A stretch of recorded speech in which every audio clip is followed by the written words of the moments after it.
Should be ready to go. And we are back. Fellow fish out of water. What's going on, man? How you doing? Um, Very excited to do this one today. This was the first day that training camp was open to the public, and I'm very excited to give you this video in preparation for my trip down to South Florida to go jump in the fish tank because I will be going down to training camp to lay eyes on these boys myself. Look forward to doing my first live broadcast from Dolphins training camp. And yeah, we're gonna try some new things with this one. I am taking on a lot of the constructive criticism from my fellow fish out of the water and my audience out there, and my trusted advisory committee. So I'm gonna go with some of the suggestions that I've been getting, and I appreciate it because that's the only way that I'm gonna grow as I go through this OJT experience with putting together this particular podcast. Every single game, can you do this? Coach, not only will I do it for you, yes, I'll do it for you. You can do it! You can do it! You can do it, Nicky!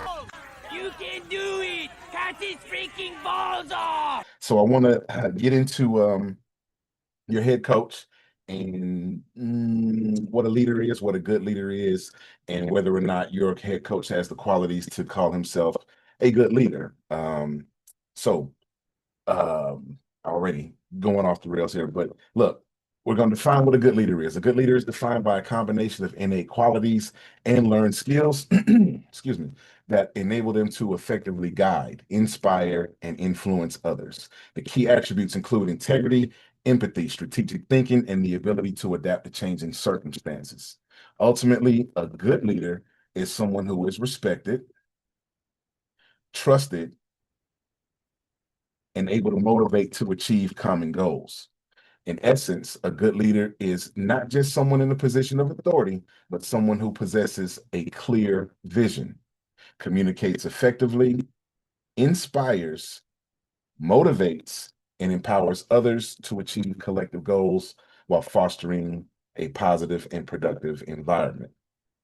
I would say I agree with about 95% of that. I don't think you need a positive environment to be productive. It just needs to be a productive environment, whether it's negative or positive, depends on so many other factors.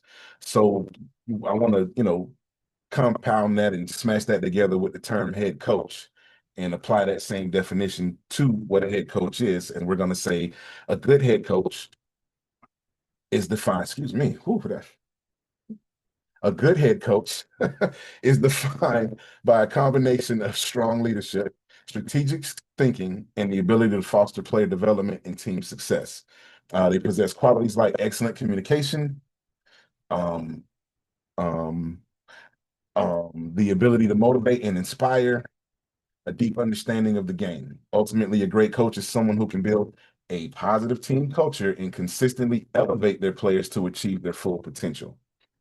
And we're going to take a look at your two most recent head coaches in Miami Dolphins history, Brian Flores and Mike McDaniel, in a comparative analysis, right? I remember once upon a time we could say we only had three head coaches.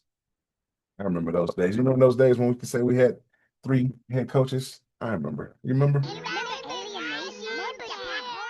Okay, so the thesis for this video, the thesis is while Mike McDaniel is one of the NFL's most innovative offensive minds, his limitations in leadership, game management, team discipline reveal that he is far better suited for the role of offensive coordinator rather than head coach. His brilliance in play design and quarterback development thrives in a tactical, insulated role, but his inability to command the locker room, adapt under pressure, and elevate team performance against elite opponents exposes a critical gap in the foundational skills required to lead a franchise to a Super Bowl as a head coach. Okay. So I start with a very brief rundown of B-Flow, and by the end of this video, you're going to understand why. And I'll also say some of that info for the case against Chris Greer and why he should have been fired as Dolphins GM along with McDaniel. And you already know that Tua should have been made to play on his fifth-year option. If you don't believe me, go back and watch Tua QB or not Tua QB. That was never a question for me. But I digress. B-Flow, first month on the job, Flores implemented several elements of his culture right off the bat. He didn't wait until the fourth year to do it. He came out of the gate swinging. One, punctuality. Two, discipline. Three, competition. Four, motivational online mantras that underline how he wanted his team to be, right? Uh, Flores' philosophy breaks down like this: a focus on fundamentals.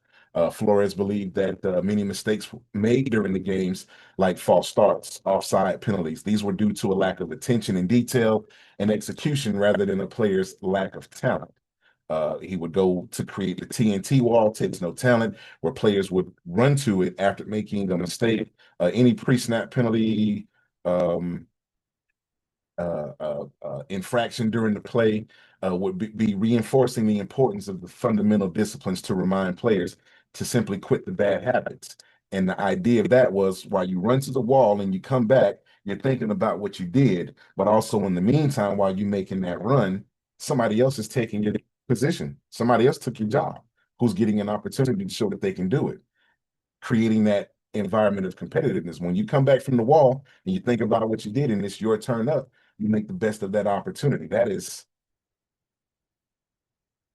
That's instilling discipline. That's how, I mean, my gosh, hard work, effort, mindset. Flores' philosophy emphasized that sustained success hinges on a consistent effort, dedication, and a strong mental approach to the game, not the Jonathan Martin approach to the game, not the I'm out here because it's expected of me to be out here. I'm out here because I want to be out here. I enjoy the game of football.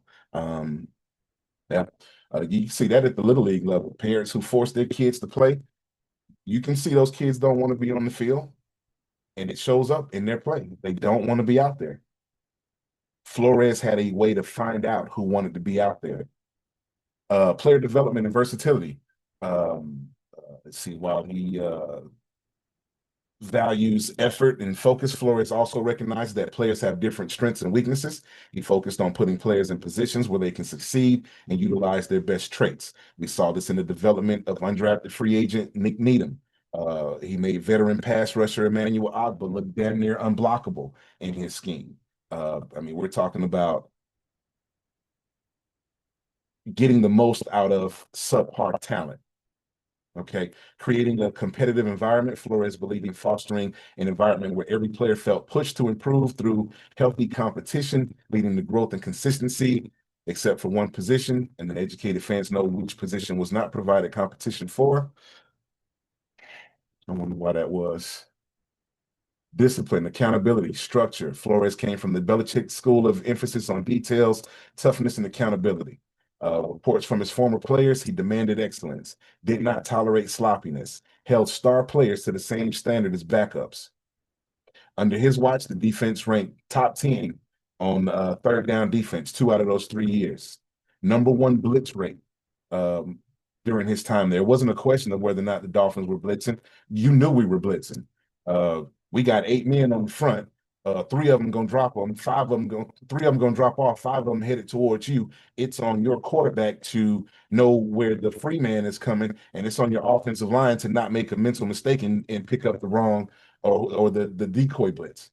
You know, Flores put his defense in a position where he made the offense feel as though they were under attack. The offense should always feel as though they're under attack. You can't just let them dictate what they're going to do to you. They should feel like something's coming. Yeah. So the what's the knocks on B Flow? The biggest knocks on B Flow, his offenses were limited. He had trouble putting together an offensive staff. Once he finally did get an offensive coach, Chan Gailey walked away from the program, and it wasn't because it was Brian Flores. It was because the front office forced Tua on Flores, and Flores had to force Tua on Gailey, and Gailey knew that Fitzpatrick should have been leading that team. That was Fitzpatrick's team that year. Um, just Plain and simple. That was Fitzpatrick's team. The organization forced him to play Tua, and Gailey, he's one of the original innovators of the RPO. That man was running the RPO when Tua was just a gleam in his father's eye. That man was running the RPO. So you can't tell me that he didn't know how to install an offense that Tua could have been successful in. And you got the number 6 takeaway defense, which means the defense was giving your offense an extra 1, 2, 3 possessions to do something with the ball. And the number 5 overall pick could not elevate the subpar talent around him to make that offense better, even with additional chances. But we covered that already. I don't want to beat a dead horse. I'll raise some more of that in the case against Chris Greer. The other knock on B-Flow, he was insubordinate to ownership. His insubordination was that he was winning games when he was told to tank games. If that's being insubordinate, hire that coach all day. It is the head coach's job to win games, not to lose games. That being a black head coach, it's already hard enough to get one of those 32 jobs. But now you're going to ask him to lose games when these men, period, are judged on whether or not they're winning or losing. They're judged on their wins and losses, but you're going to pay him to take losses. And that's what you were telling him he was being insubordinate about. He was difficult to get along with. So, how many of y'all got a difficult person to get along with at your job, but they get the results? They might be difficult to get along with, but they get the results. Don Shula, Mike Ditka, Jimmy Johnson. These coaches were difficult to get along with the players in the locker room, the front office management, and the ownership. They were given chances for their systems to mature and to thrive. We'll look at Flores' 3 seasons when we'll look at that coming up here. Pretty good about this. That's a good questionable.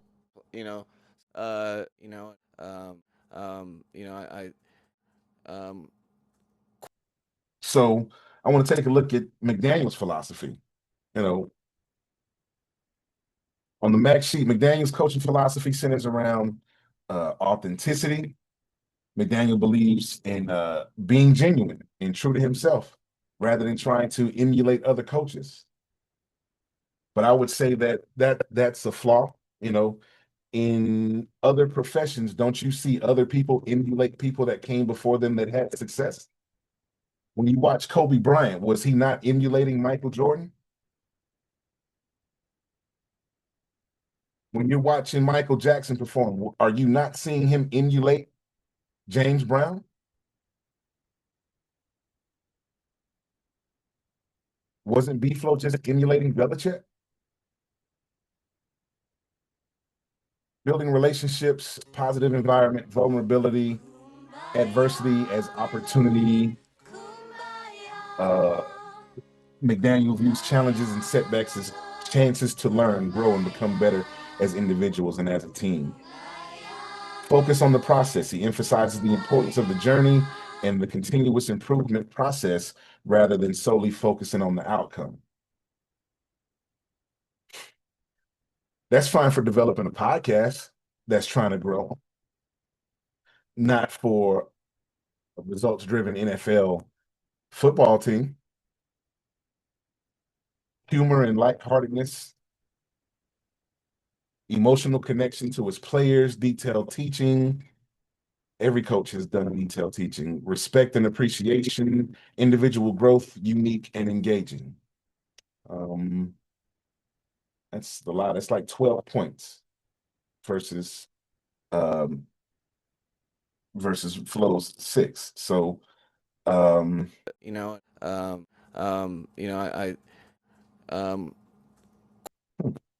the biggest knocks on McDaniel, educated fans or fans with a football IQ, and analysts would argue that his schematic brilliance is overshadowed by poor head coaching traits, soft leadership, poor clock management. He's always late to get the play in. Clock, clock, clock, clock, clock, clock, clock, clock, clock. It's always the play comes in too late for Tua with his pre-snap reads to get us out of a bad play and to get us into a better play because he takes so long with the clock management because he's got all these other stuff going on. And the way he answers his interview questions, it's the way he calls his plays. No, I think they I feel pretty good about this. I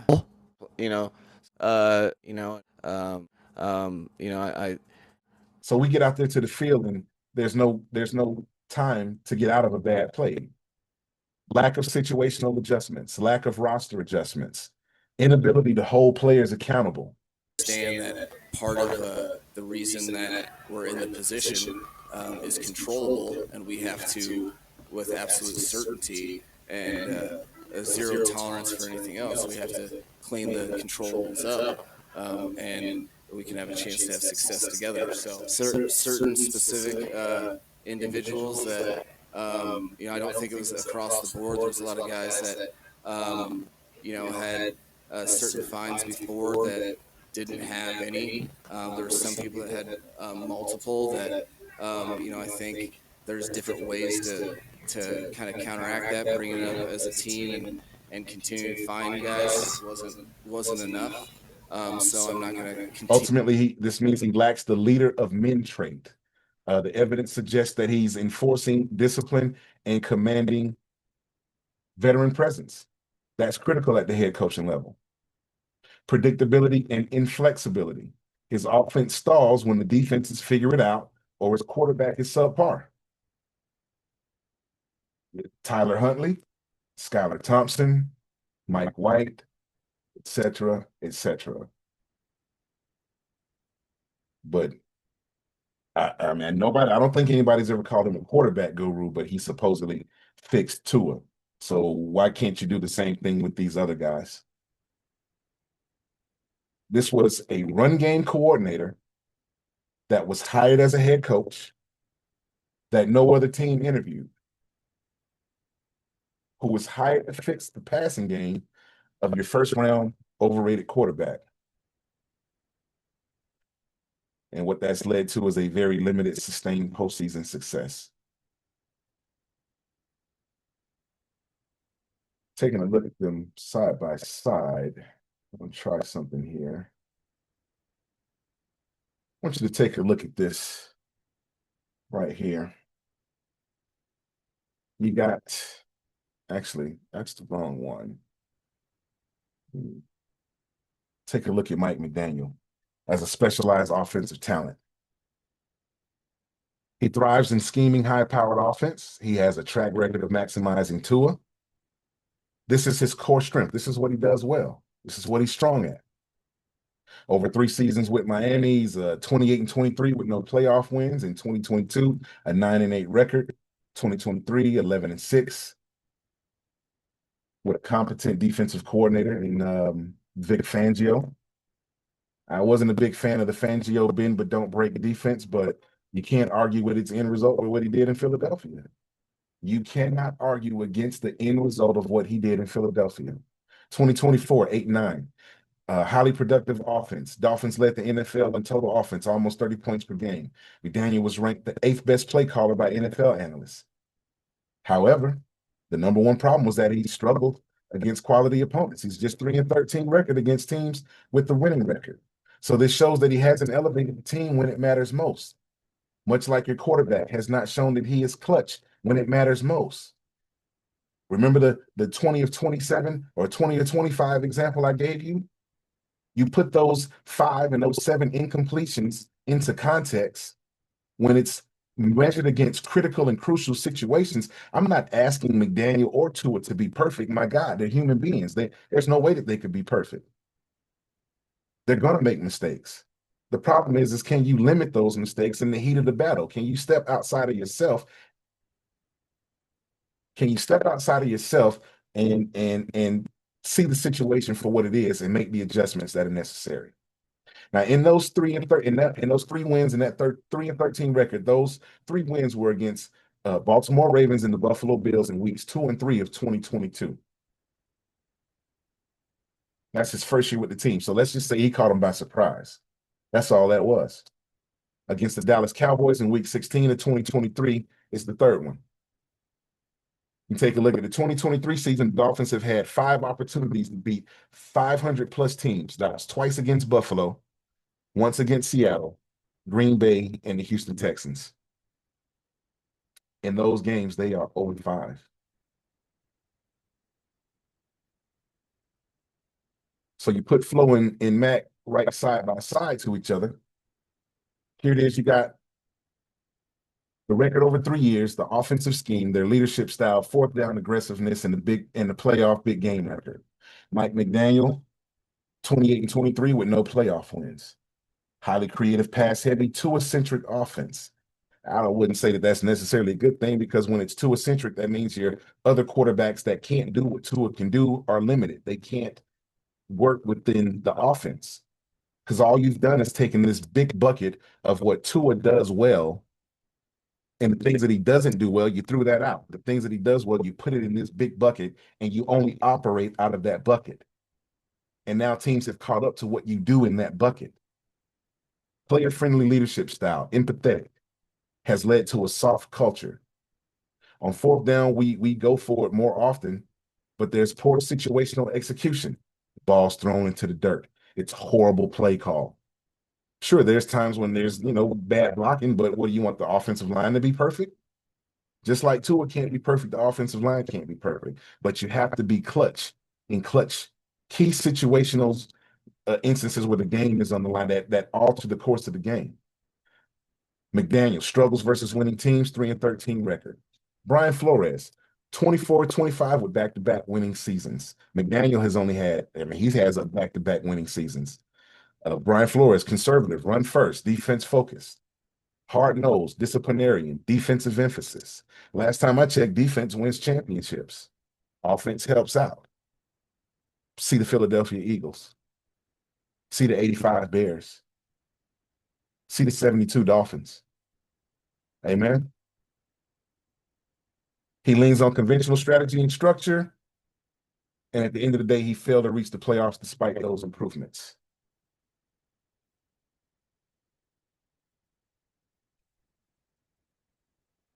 I mean, that's no different than what Mike McDaniel is doing now. So I would have liked to see Brian Flores get a fourth season, but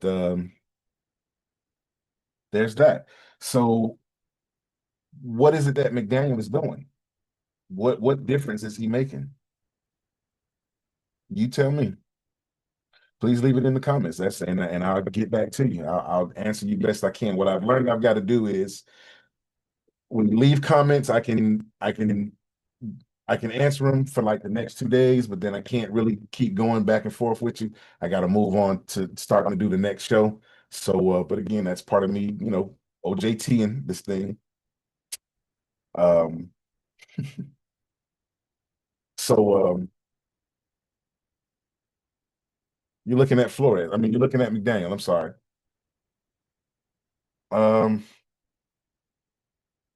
I believe I know what happened, man. Your coach got the big head. When you know what happens when the nerd gets cool and gets the girl at school. You ever see Can't Buy Me Love or Love Don't Cost a Thing? Either one. I think Can't Buy Me Love is the original, and then Nick Cannon's version came along. But anyway, the geeky guy got cool because everybody thought he, whatever. We're not going into that, but whatever. The geek guy becomes cool, and then he changes, but he doesn't change for the better. So I'm believing with Mike McDaniel, he got too cool for school, and then he went from chic geek with the Little Rascals haircut to this drippy ass European Jerry curl that he got right now. He must think he was Goldie the McDaniel. I mean, I don't know, bro. But you keep your ear to the ground, man. You listen to reputable sources. You got nationalists like national analysts like Mike Florio, And he told you, he warned the organization. He sent a message to Chris Greer about the overcorrection and its potential consequences. According to Dolphin Nation, one quote says, coaches like McDaniel make for ideal coordinators, but seldom ever have long-term success at the head level. Many suggest Miami should take play calling away from him to let him focus on broader leadership duties. That according to the Phinsider. And shout out to the Phinsider. Speaking of, take a look at this article here. Credit goes to the Phinsider.com and James McKinney for this article. Dolphin fans sound off on Mike McDaniel, June 16, 2025. He asked the question, what do you think of Mike McDaniel as the head coach of our Miami Dolphins?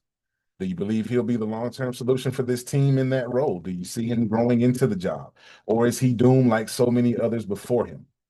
Should Miami continue to support him as he develops, or should they have already cut their losses and moved on? Let's see how far this goes down first. I don't want to read every comment or whatever. Pick something random or something or the other. Francisco ITA believes he's too much of a nerd. It's psychological.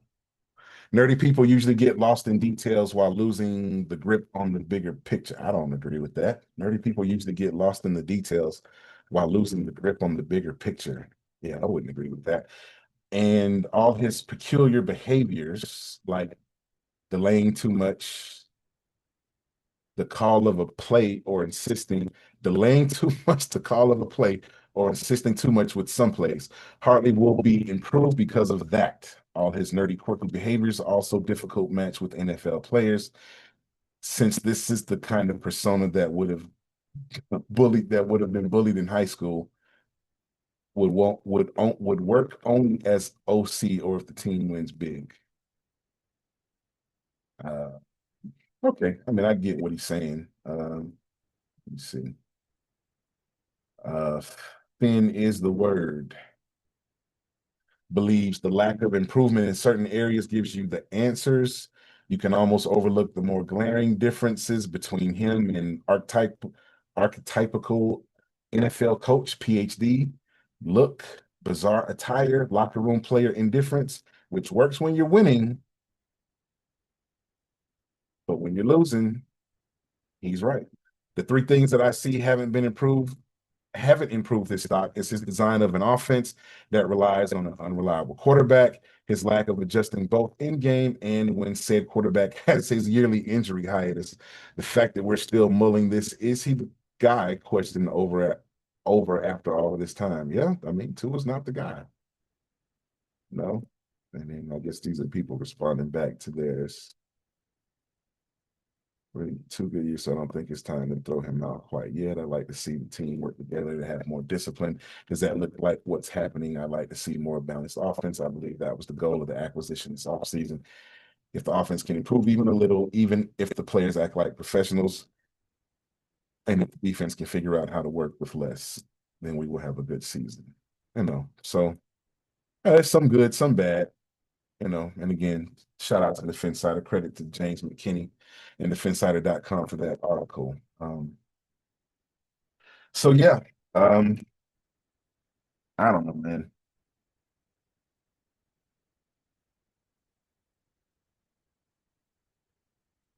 It's it's it's a pretty open and shut case. I mean, it goes back to what the thesis is. Um, McDaniel is better suited to be an offensive coordinator. Your head coach is no head coach at all. He is an offensive coordinator masquerading as a head coach. Um, at a certain point, it's a reflection of McDaniel. You know, you tell me at what point in the history of creation since of the first organization that attitude has not been a reflection of leadership. That's the worst attitude I ever heard. Attitude reflect leadership, Captain.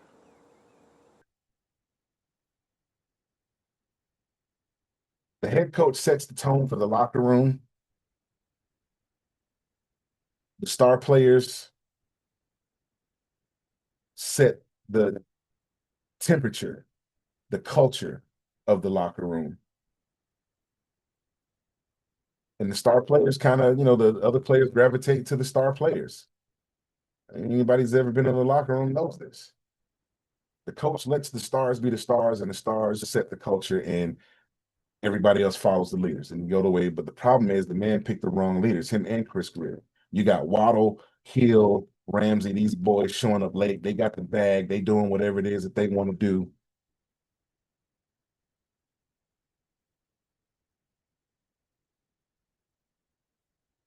This man's going to be on the same path as Cliff Kingsbury, Brandon Staley, Adam Gates.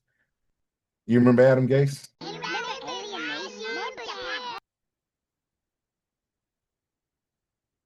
Man, look, these teams were competitive for a year or two, and then they just disappear when the rest of the league figures them out. And it's pretty clear that a leader of men is needed to get the team over the hump. Okay. Daniel's record against quality opponents proves that he is not a leader. We are getting laughed at across the NFL. We are the laughing stock of the NFL. 25 years without a playoff win. Remember when Dan Campbell took over as interim head coach? What did he do? He was hired the head coach like dead middle of the season, like week 7, week 8, something like that. You know what that man did? The first practice he took over as interim head coach, auditioning for a job, trying to win the head coaching job by the end of the season. He made basketball players. Yeah. What does it mean by that? Football players? He did the Oklahoma drill. Football heads know. The Oklahoma drill is responsible for making more basketball players in this country than the G League. Okay? You went out for high school basketball. You went out for Little League basketball. You went up in that either the Billy Badass drill or you went up in the Oklahoma drill and you found out you were not a football player. You was a basketball player. Layup. Yeah. So All right, it's an honor and a privilege to stand in front of you guys here as the head coach of the Miami Dolphins. My opening statement, you just ruined it. Let's begin. Swag, recognize the swag. You know. What are we doing? How are we doing, guys? The floor is yours. I would be a different person if I was tall. Very judgmental. Is there water? What do you know? You're an offensive coordinator. Just keep your mouth shut. Get this shit straight, coach. Mike McDaniel is an offensive coordinator, not a head coach. Brian Flores should not have been fired as the head coach. He should have been given a 4th year. If Chris Greer was so smart, he would have brought McDaniel in to be the offensive coordinator to Brian Flores as head coach, and we might have just had a squad. But they don't pay me to make the decisions. I'm just a guy, man. I'm just the armchair quarterback. This is just barbershop talk, man. I told you. This is the eyeball test. You either know what you're looking at when you're looking at it and you're able to put it in context, or you're not. I hope I was able to shed some light on your head coach this episode. And I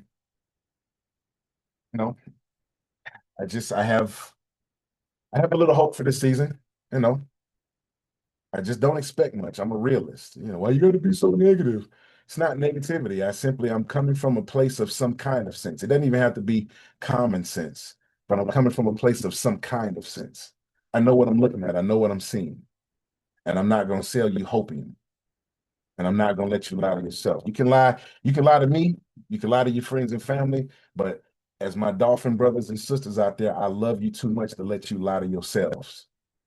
I'm going to keep telling you the truth about your front office, your staff, your players. No political, no corporate correctness here.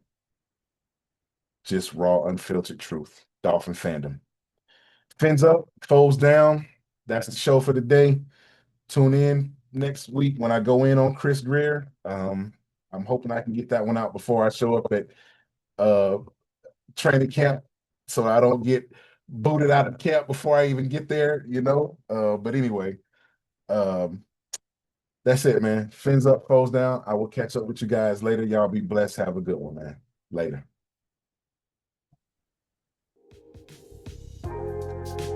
You can stop me when I say something wrong.